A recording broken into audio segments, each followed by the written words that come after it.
Meet the finance high flyer with a passion for helping others. Female leaders like me who have a responsibility, I think, towards the next generation of females who are entering the industry.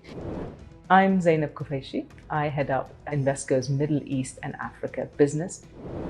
Zainab's at the top of her game, but she's faced many challenges along the way.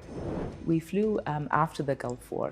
Saddam had sort of tightened his grip on rule, and so we left thinking, we were going to go back in a couple of years and this would all be sorted out. Zainab, thanks so much for joining us on the dialogue. Now, you're in charge of the Middle East and North African region for a company that looks after over $1 trillion worth of investment. But your journey started back in Iraq, didn't it? Can you tell us a bit about that? We grew up at a time where it was the Iran-Iraq war, actually, in the 80s.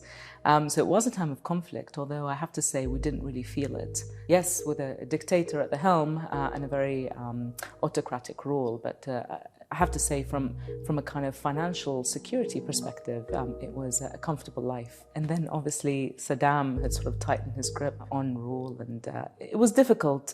Your journey was a protracted one, wasn't it? You left Iraq, you went to Algeria, and then to the UK. We flew after the Gulf War, so I think my parents sort of saw the writing on the wall that this was going to get worse in terms of the sanctions regime and so on. They were academics, and by a stroke of luck, Algeria had implemented sort of an Arabization program across its curriculums to make sure that their curriculums are in Arabic. My parents applied for this sort of almost like an exchange program, and they both miraculously got it. But in the early 90s, sort of 91, 92, there was a rise of sort of Islamist insurgency, unfortunately, in Algeria. And there was almost like a civil war. And it became clear that we needed to flee again. So that's really when we fled to the UK. Kids can be cruel at the best of times, can't they?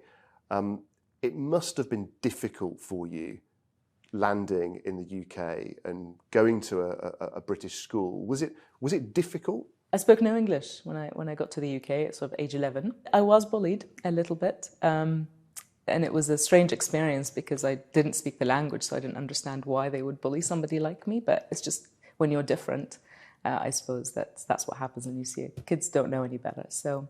I don't know what sort of teenager you were, Zainab, but we do have a picture of you playing an electric guitar. I think were you a rebel? Can you remember what you used to play on the guitar? That was just a one-off picture, so I don't want to give any false impressions. Yeah, a bit of a misspent youth, to be honest, Guy. I think I was not a very rebellious teenager. I very much focused on my studies and making sure that I do my parents proud. And I think many sort of immigrant girls in particular can probably identify with this. There is implicit pressure to be the best and to always overachieve, and my parents, obviously being who they are education-wise, made sure that I was continued to be sort of top of the class.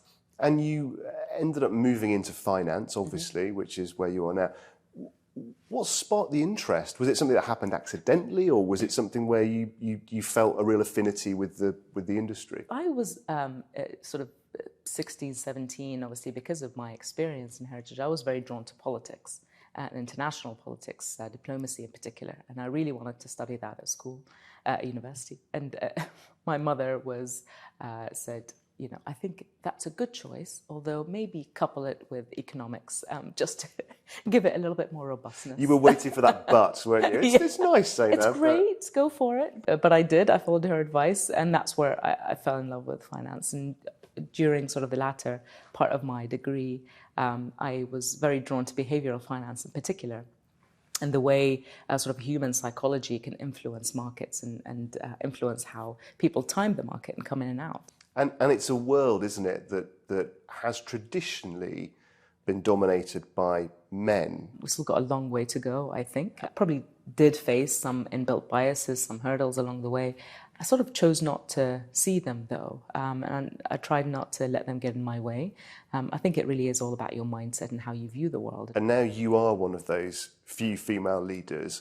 I know that mentoring and encouraging others is really important to you, isn't it? I think it's important for female leaders like me, who have a responsibility, I think, towards the next generation of females who are entering the industry and who could see themselves in somebody like me, who is able to, build a successful career, to have worked hard to achieve the successes, but also have a personal life. I'm lucky to have 2 daughters. I have a family. I have a loving husband. Our next award goes to Zainab Kufaishi. Yes, I am on maternity leave, so thank you for inviting me. And I think it's important to be able to see that that balance can be achieved. It's probably not always a balance, it's probably more of a juggle.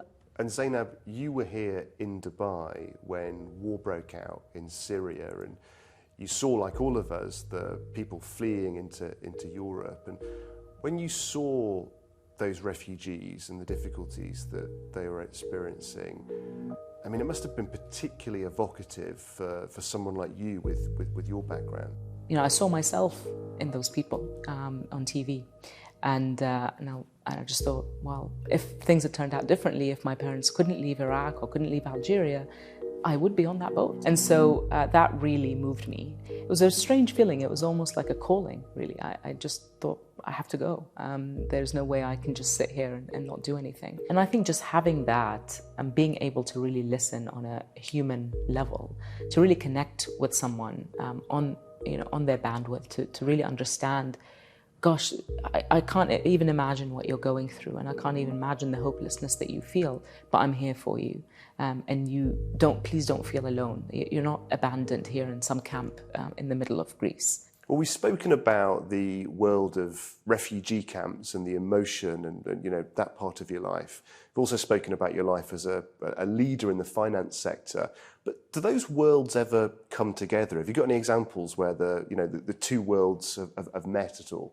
After I came back from the refugee camps, it was obviously a very moving experience. I was asked to present about my story and about sort of the month that I'd spent at the camps to about 200 people. And I mentioned the fact that there's this little girl that I really connected with who had a cleft palate and needed a very urgent surgery that she needed to get done. One senior director actually took me aside and said, look, I was going to do my kitchen. I was saving up to do my kitchen, and actually I'd rather not do that. I'd love to contribute and pay for all of this little girl's surgery. And I mean, I'm still getting goosebumps right now thinking about that. Wow, that's amazing. Yeah. Zainab, it's been such a joy to talk to you. Thanks so much for joining us on The Dialogue. Thank you, it's been wonderful.